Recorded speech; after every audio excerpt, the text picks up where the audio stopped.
Bonjour à tous et bienvenue dans une nouvelle vidéo.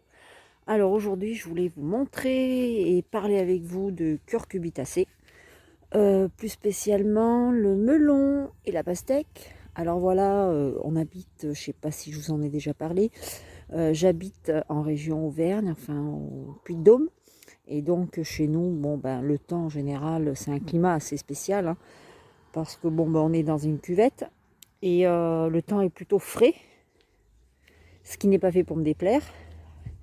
Bon, et en ce moment, comment dire que on a un petit peu du mal à croire quand même que nous sommes en été. Hein. C'est... Ouais. Enfin bon.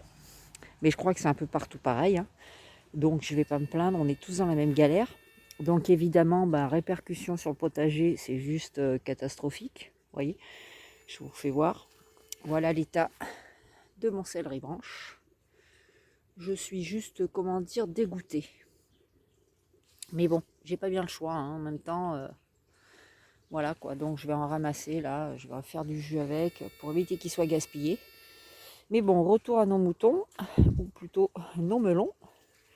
Donc en fait, voilà, je vous avais parlé dans une vidéo où j'avais planté des melons et que mes poules avaient tout ravagé. Elles s'étaient introduites dans mon potager par inadvertance à cause du portail et du vent, enfin bref. Et donc elles m'avaient massacré toute la partie là où il y a les melons. Et bon, j'ai pu sauver au total 4 petits plants, dont le quatrième là, celui-là je vais l'enlever parce que je vois même pas l'intérêt de le laisser, mis à part me prendre de la place pour rien. Donc je vais le retirer et le mettre au compost. Et donc en fait, je vous avais dit que dans une vidéo que les melons, ça allait rien donner parce que voilà, ça avait pris beaucoup de retard, le temps était catastrophique. Et là, malgré le temps qui est, on va dire, pour dire la vérité, on va dire, ouais, c'est dégueulasse quoi.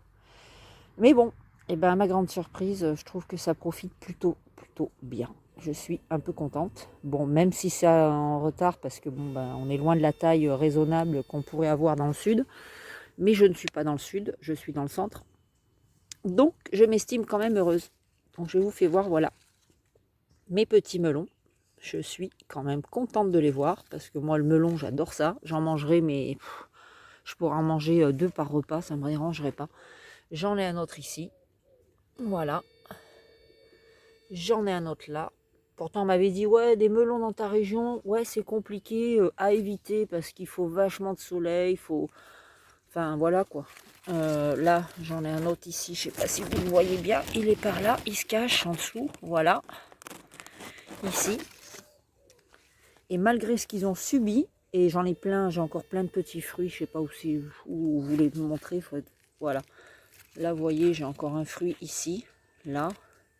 J'en ai de partout en fait des fruits, hein. J'en ai encore un ici, voilà.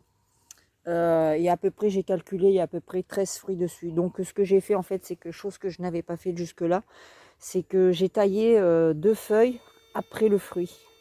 C'est-à-dire à cet endroit-là, je prends le fruit, je prends 2 feuilles après et ensuite je pince. Donc je sais pas si c'est ça qui a fait la différence, mais bon, toujours est-il, le résultat est là. Je vais vous emmener voir aussi plus bas, parce que j'en ai un autre pied sur ma clôture ici. Le voilà. Donc comme vous pouvez voir, celle-ci je l'ai laissée descendre, hein. Je la laisse passer. Vous voyez, j'ai plein de petits fruits de partout. Voilà. Donc j'ai un melon ici, qui est aussi joli. Voilà, par là. Il faut que je le relève un peu parce que là il est dans la terre. J'en ai un autre ici. D'ailleurs, le petit qui est là, je vais l'enlever parce qu'il sert à rien. Et à mon avis, il va juste pomper pour rien. J'en ai un autre là qui est, voilà, qui est plus petit, qui est en train de démarrer. Et j'en ai encore un ici. Donc, je m'estime... Voilà, donc je disais, je m'estime heureuse. Désolée, mon téléphone s'est arrêté net d'un coup. Donc, j'ai pas trop compris. Mais bon, bref. Voilà, c'était pour vous faire voir ça. J'en ai un autre là-bas. Je vais vous en dire. Vous avez vu, j'ai tout nettoyé là. Il n'y a plus rien. J'ai enlevé toutes les bourraches. C'est tout propre maintenant. Disons que je vois mieux mes légumes. Parce que sinon, je voyais plus rien. C'était catastrophique. Ça faisait beaucoup d'ombre aussi. Et vu que le soleil est éclatant chez nous, Je me suis dit. Donc voilà. J'en ai encore 2 par ici. Voilà. Donc je pense pas que ça fera des fruits énormes. Hein. Ça, je suis consciente, vu le retard, vu qu'on est quand même déjà début août. Mais bon, si on peut avoir un peu de soleil qui arrive et qui dure une quinzaine de jours, je pense que ça devrait aider la chose. Ensuite, je vais vous emmener de l'autre côté. Pareil, je me suis dit, allez, soyons fous. Hein. Pourquoi ne pas tenter? Vous avez vu les courgettes aussi? Elles sont énormes. Elles profitent de la flotte. Hein. Par contre, les fruits, les tomates, c'est toujours pareil. C'est toujours très vert. J'en ai ramassé quelques-unes déjà. Hein. Vous voyez, là, j'en ai quelques-unes de rouges. Voilà. Ça commence, on va dire. Ça a pris la grêle en plus. Donc, je ne sais pas si vous voyez. Regardez les impacts. On a eu une grêle, mais un truc de dingue. Ça nous est tombé dessus sans prévenir. Ça a été, mais... Oh là là. Voilà. Malheureusement, ça a pris la grêle. Mais bon, on va pas pleurer. Hein. On a quand même des fruits. Il y a des gens qui ont tout perdu. Tous leurs pieds de tomates. Comme chez mon beau-père, par exemple. Là, vous pouvez voir les dégâts que ça a fait. Le pied est tout noir. Il est tout, il est tout abîmé. Voilà, donc hop, je vais vous emmener. Oui, je vous disais, donc j'ai dit soyons fous. En fait, parce que j'avais dit, quitte à faire des melons, pourquoi ne pas tenter la pastèque? Et puis, il me semble que c'est dans la dernière vidéo du potager que je vous ai fait, je vous en parlais.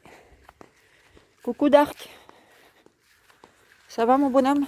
Ouais, à fond la forme. Voilà, donc je vous avais dit que j'avais tenté la pastèque, mais que ça donnerait rien, parce que bon, voilà, hein. Faut pas non plus rêver, la pastèque, c'est un fruit qui demande énormément de chaleur, de soleil. Et en dégageant mes pieds, en fait, en nettoyant un petit peu, je me suis aperçue que j'avais un bébé pastèque ici. Voilà. Et pourtant, on m'avait dit, mais ça sert à rien, c'est gaspiller de l'énergie pour rien. C'est, inutile, quoi. Et regardez donc. Donc, maintenant que j'ai vu que je pouvais, ça va me conforter dans l'idée de continuer. Voilà, parce que je suis têtue. Même si le fruit arrive pas à maturité, qu'il reste petit, que voilà. Je me dis, cette année, on a eu une année à catastrophe. On n'a pas eu de soleil. On n'a pas eu des températures du tout clémentes. Très peu de chaleur. Là, pour vous dire, il doit faire aux alentours des 16 degrés. Avant-hier, on avait 12 degrés. Donc, voilà, je me dis, si l'année prochaine, il y a un peu plus de soleil, ça sera que bénéf. Certainement que ça sera mieux. Voilà. Et puis sinon, la vigne, pareil, elle a morflé. Il n'y a plus de feuilles, il n'y a plus rien. C'est le chaos total de ces pauvres pieds de vigne. Voilà, j'avais une petite grappe de raisin là, mais bon, de toute façon, je m'inquiète pas. C'était la première année pour les vignes, donc je sais que ça reviendra. Voilà. Sur ce, c'était pour vous parler de ça. Et puis, si vous êtes arrivés, vous, à faire des melons, des pastèques dans des régions un petit peu pas très adaptées, n'hésitez pas à me le dire en commentaire. Voilà. Et sur ce, je vais vous laisser sur ce super temps ensoleillé qui réchauffe autant nos légumes que nos cœurs. Allez, ciao, bonne soirée à tous.